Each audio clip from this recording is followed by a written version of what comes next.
अस्सलामु अलैकुम वरहमतुल्लाहि ताला वबरकातुहू। अलमुस्तग़ासु इला हज़रतिल्लाहि ताला अस्सलातु वस्सलामु अलैका या सय्यदी या रसूलल्लाह सल्लल्लाहु अलैहि व अला आलिहि व अस्हाबिहि व बारिक वसल्लम। मुअज़्ज़ज़ व मुकर्रम सामईन व नाज़रीन इकराम, बहुत सारे अहबाब ने शब बारात के मुतालिक ये पूछा है कि शब बारात में जो 6 रकात नमाज़ पढ़ी जाती है, क्या उसके अलावा भी और कोई नमाज़ें हैं या सिर्फ़ वो 6 रकात ही नमाज़ें जो है ना पढ़ना है।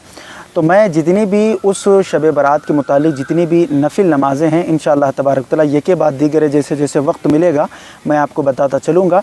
आज हम सबसे पहले शब बारात में जो 6 रकात नफिल नमाज़ पढ़ी जाती है उसके ऊपर हम बात करेंगे।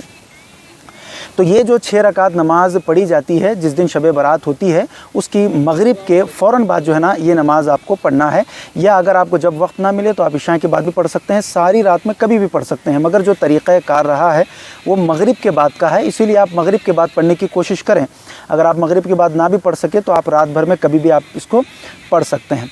उससे पहले एक ज़रूरी बात ये समाप्त कर लें, ये आपको कोई बताते नहीं है ज़्यादा, चूँकि लोग जो है ना सिर्फ सवाब की तरफ लोगों को बढ़ाते हैं, हालांकि फ़राइज़ जो उनकी छूटी हुई हैं, जो क़ज़ा नमाज़ें उनको पढ़ना है, वो क़ज़ा नमाज़ों की तरफ जो है ना वो ध्यान नहीं दिलाते। इसलिए याद रखें, ऐसी रातों में सबसे पहले अपनी जो फ़र्ज़ नमाज़ें जो आपकी क़ज़ा हुई हैं उन क़ज़ा नमाज़ों को ज़्यादा से ज़्यादा जो है ना आप अदा करने की कोशिश करें।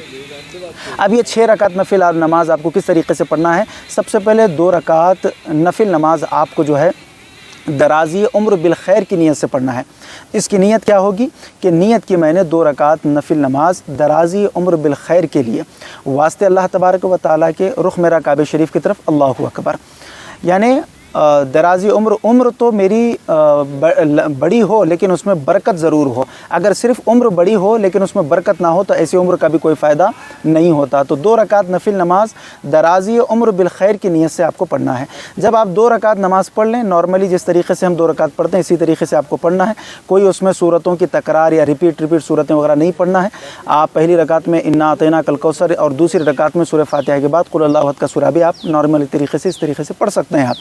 तो 2 रकात पढ़ने के बाद आपको जो है ना एक मरतबा सूरह यासीन शरीफ अगर आता हो तो आपको पढ़ना है, अगर ना आए तो कोई जो पढ़ने वाला है बैठ कर जो है ना सूरह यासीन शरीफ आपको सुनना है। अगर आपको सूरह यासीन शरीफ आता भी नहीं है और कोई पढ़ने वाला भी वहाँ पर मौजूद नहीं है तो आप 21 मरतबा सूरह इखलास का विर्द कर लें, यानी कुल हुवल्लाहु अहद का सूरा आप 21 मरतबा या 11 मरतबा भी जो है ना अपनी इस्तिताअत के मुताबिक आप पढ़ सकते हैं।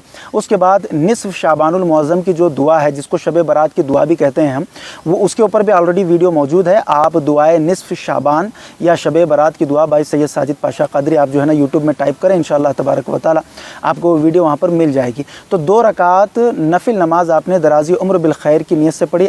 अब उसके बाद आपको 2 रकात नफिल नमाज ये दफ़े बलैयात के लिए पढ़ना है, यानी आसमानी और ज़मीनी हर तरह की बलैयात से महफूज होने की नीयत से ये आपको 2 रकात नफिल नमाज उसी तरीके से नॉर्मल कंप्लीट करना है। फिर उसके बाद आपको एक मरतबा सूरह यासीन शरीफ अगर आता हो या नहीं तो जो मैंने तरीक़ा बताया उस पर आपको अमल करना है। उसके बाद फिर जो तीसरे नंबर पर है 2 रकात नफिल नमाज हुसूल रिज़्क़ के लिए, हुसूल दौलत के लिए जो है ना उस नीयत से आपको पढ़ना है। फिर उसको भी आप उसी तरीके से कंप्लीट कर लें। फिर उसके बाद जो है एक मरतबा सूरह यासीन शरीफ और या अगर वो नहीं आता है तो सूरह 21 मरतबा सूरह इखलास या जो तरीक़ा कार मैंने आपको पहले बताया है आप उस पर जो है अमल कर सकते हैं। तो इसमें मगरिब की नमाज के बाद जो है आप ये 6 रकात नफिल नमाज आपको पढ़ना है, मगर एहतियात इसमें ये करिए कि उस रात में ज़्यादा से ज़्यादा जो फ़र्ज़ नमाज़ें आपकी जो क़ज़ा हुई हैं उन नमाज़ों की क़ज़ा को जो है ना आपको ज़्यादा ज़रूरी जो है ना पढ़ना है। याद रखें ये नफिल नमाज अगर पढ़ेंगे तो सवाब है, अगर नहीं पढ़ेंगे तो कोई गुनाह भी नहीं है, लेकिन जो फ़र्ज़ नमाज़ें जो आपके ज़िम्मे बाकी हैं उन फ़र्ज़ नमाज़ों की क़ज़ा को जो है आपको कंप्लीट ज़रूर करना है। उम्मीद करता हूँ कि आप तमामी हज़रात को ये बात समझ में आ गई हो। अल्लाह तबारक व तआला से दुआ है कि हमें कहने सुनने से ज़्यादा अमल सालेह करने की तौफ़ीक़ अता फ़रमाए। अस्सलामु अलैकुम व रहमतुल्लाहि व बरकातुहू। मज़ीद ऐसे ही वीडियोस देखने के लिए वीडियो को अभी लाइक और हमारे यूट्यूब चैनल सैयद साजिद पाशा क़ादरी को ज़रूर सब्सक्राइब कर लें और बेल आइकॉन ज़रूर प्रेस करें ताकि हर नई आने वाली वीडियो की नोटिफिकेशन आपको मिलती रहे।